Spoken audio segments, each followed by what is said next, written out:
which Diganta Kalita মোৰ কথা ক'বলৈ মই নিখিল ভাৰত কংগ্ৰেছ কমিটিৰ এগৰাকী প্ৰাৰ্থী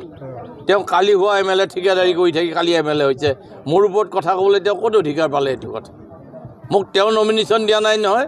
মোক অল ইণ্ডিয়া কংগ্ৰেছ কমিটিৰ সভাপতি খাৰ্গে মোক নমিনেশ্যন দিছে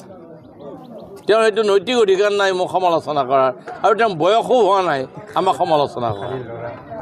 অলপ নিজক জুখি চাই ফেলে চলিলে আমি ভাল পাওঁ আপোনালোকে লক্ষ্য নকৰে কিয় কংগ্ৰেছত ক'ত মানুহ আছে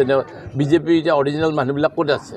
কংগ্ৰেছৰ হিমন্ত বিশ্ব শৰ্মাৰ লগত যোৱা মানুহকেইজনে এতিয়া চৰকাৰ চলাই আছে বাকীবিলাকতো মাত বোলেই নাই